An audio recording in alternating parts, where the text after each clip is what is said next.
Hello students. पिछली class में हमने पाश्चात्य राजनीतिक विचारकों की जो श्रृंखला हमारी क्लासेस की चल रही थी उसमें हमने प्लेटो, यूनानी राजनीतिक चिंतक प्लेटो और अरस्तु पे चर्चा की थी। और उसके पश्चात जो हमारा फर्स्ट पेपर है इस पर चर्चा हम कर रहे थे। और उसी क्रम के अंदर आज हम आगे के जो चिंतन है ग्रीक राजनीतिक चिंतन के बाद का या एंशिएंट राजनीतिक विचारकों के बाद जो दूसरा एक नया एरा पाश्चात्य राजनीतिक विचारक में हमारा सिलेबस शुरू होता है यूनिट 1 का ही। उसमें हमने देखा कि प्लेटो और अरस्तु के बाद का जो चिंतन है उसको मध्ययुगीन विचारक का या मध्य युग की बात कर हम कह सकते हैं। और इस समय पूरी दुनिया के अंदर या यूनानी राजनीतिक चिंतन की जिसकी हम चर्चा कर रहे हैं या पाश्चात्य राजनीतिक चिंतन जिसकी हम चर्चा कर रहे हैं, अरस्तु के बाद यूनानी राजनीतिक चिंतन में एक नया मोड़ आया। हुआ यूँ कि जहाँ अरस्तु को जब हमने आप लोगों को डिटेल बताया था कि अरस्तु ने जहाँ नगर राज्य को राजनीतिक संगठन का सर्वश्रेष्ठ रूप माना था, लेकिन अरस्तु के पश्चात सैनिक शक्तियों पर आधारित विशाल साम्राज्य के स्वरूप को सर्वोत्तम संगठन या राजनीतिक संगठन का सर्वोत्तम रूप माना जाने लगा। मतलब कुल मिलाकर के हम क्या देख रहे हैं कि जहाँ छोटे छोटे नगर राज्य यूनानी राजनीतिक चिंतन की प्रमुख विशेषता थी, वहाँ मध्ययुग तक आते आते छोटे छोटे नगर राज्यों की अपेक्षा विशाल सैनिक शक्तियों पर आधारित जो एक विशाल साम्राज्य है वो राजनीति का केंद्र बन गए थे।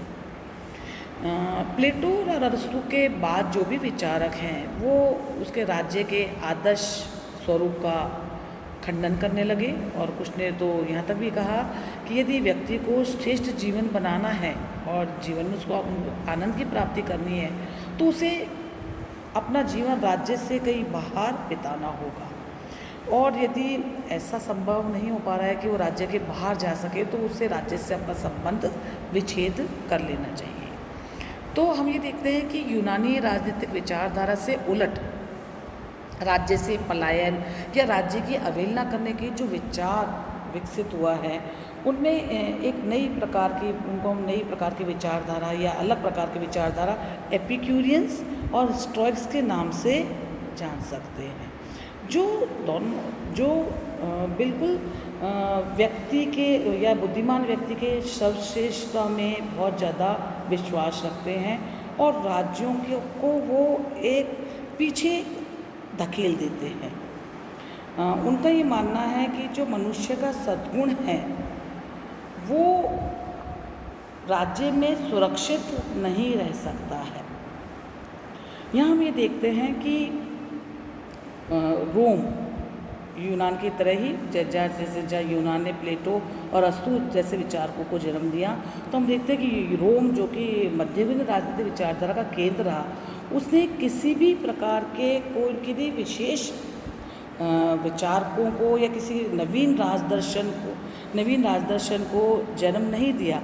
लेकिन फिर भी पाश्चात्य राजनीतिक विचारधारा में रोम या रोमन पॉलिटिकल थॉट का या मध्ययुगीन राजनीतिक चिंतन में रोमन राजनीतिक चिंतन का महत्वपूर्ण स्थान है। एक विचारक है मैक्सी, उन्होंने तो यहाँ तक कहा कि रोमन सभ्यता राजनीतिक चिंतन के इतिहास में अपने विचारों की मौलिकता के कारण नहीं जानी जाती हैं, अपितु रोम के विचारक राजनीतिक विचारों को उन्नत करने वाले थे। और इसके साथ ही साथ इनकी जो व्याख्याएं थी इनका यूनान से मध्यकालीन मतलब अगर हम ये देखते हैं कि यूनानी राजनीतिक चिंतन से लेके मध्य युग तक की जो जीवन यात्रा है वो इन रोमन विचारकों के मध्य ही चलती रहती है। तो रोम की जो स्थिति है या रोमन विचारधारा है वो हमारे मध्ययुगीन विचारधारा में अध्ययन का एक प्रमुख विषय है। और हम देखते हैं कि जो रोमन राजनीतिक चिंतन है ये अपने आप में कुछ विशेष, जब हमने आपको प्लेटो और अरस्तु के बारे में चर्चा कर रहे थे तो मैंने यूनानी राजनीतिक चिंतन की विशेषताओं के बारे में आपको बताया था। अब जब हम मध्ययुगीन विचारधारा का अध्ययन कर रहे हैं या मध्य युग के समय के अंदर हैं तो हम यहाँ देखेंगे कि रोमन राजनीतिक चिंतन की क्या विशेषताएँ थी। तो सबसे पहले हम देखते हैं कि जहाँ यूनानी दार्शनिकवाद था वो सैद्धांतिक या दार्शनिकता का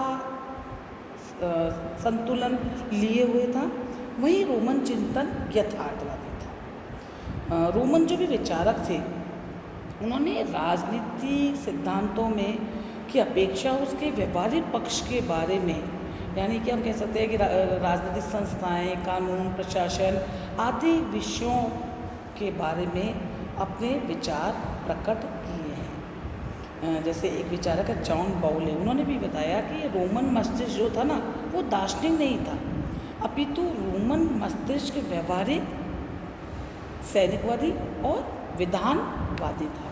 तो पहली विशेषता हम क्या देख रहे हैं कि रोमन विचारधारा या जो रोमन राजनीतिक चिंतन है वो सैद्धांतिक होने की अपेक्षा या आदर्शवादी, कल्पनावादी होने की अपेक्षा सिद्धांतवादी है या बिल्कुल यथार्थ में विश्वास रखता है। दूसरी बात कि जहाँ यूनानी राजनीतिक चिंतन की हम बात करते हैं वहाँ पे व्यक्ति को राज्य पर बहुत ज़्यादा आश्रित किया गया है या राज्य को व्यक्ति के लिए अपरिहार्य बताया गया है।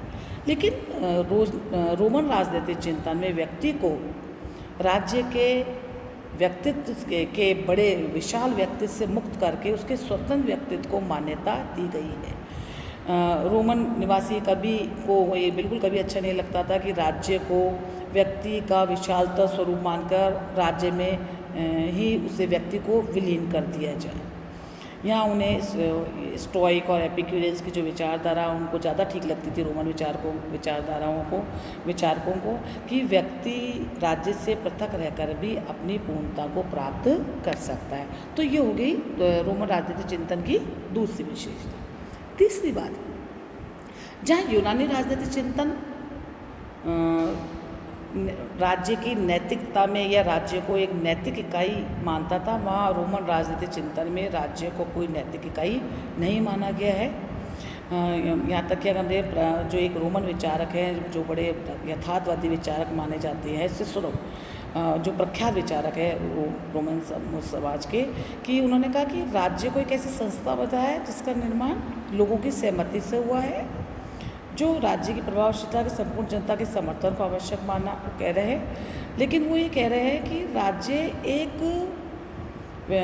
वैधानिक व्यक्ति है, लेकिन राज्य कोई नैतिक इकाई नहीं है। मतलब उनके लिए राज्य एक वैधानिक या कानून बनाने वाली इकाई तो हो सकती है, लेकिन वो उसकी नैतिकता के अंदर, उसके कोई मॉरलिटी के अंदर विश्वास वो लोग नहीं रखते हैं। एक बात और है कि इस समय रोमन राजनीतिक चिंतन की जब हम विशेषताओं पर चर्चा कर रहे हैं कि रोमन राजनीतिक दर्शन में राजतंत्र, वर्गतंत्र और जनतंत्र की शक्तियों का एक संतुलित और सामंजस्य मिश्रण के आधार पर वो राज्य के उत्कर्ष का उसको आधार मानते हैं।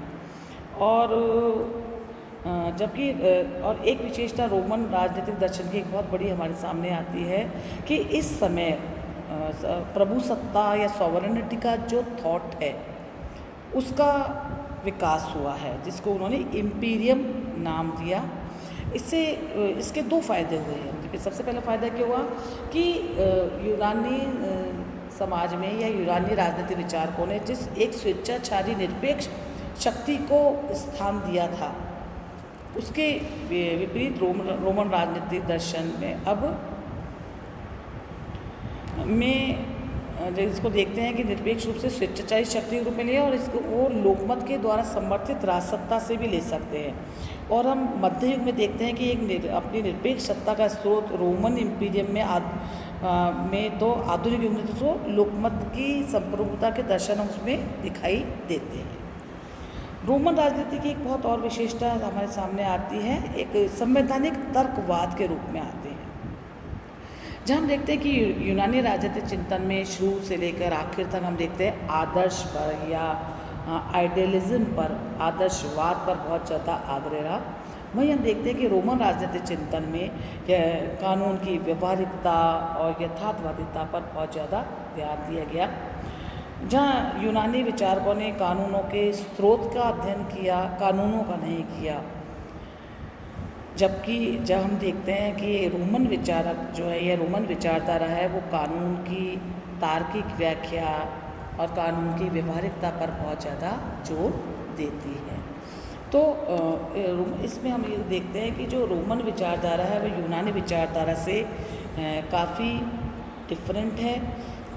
या फिर उन्होंने जो जो यूनानी राजनीतिक चिंतन के जो प्रमुख आधार थे उनके बारे में मध्य युग तक आते आते एक अध्ययन की एक नई परंपरा प्रारंभ हो चुकी है।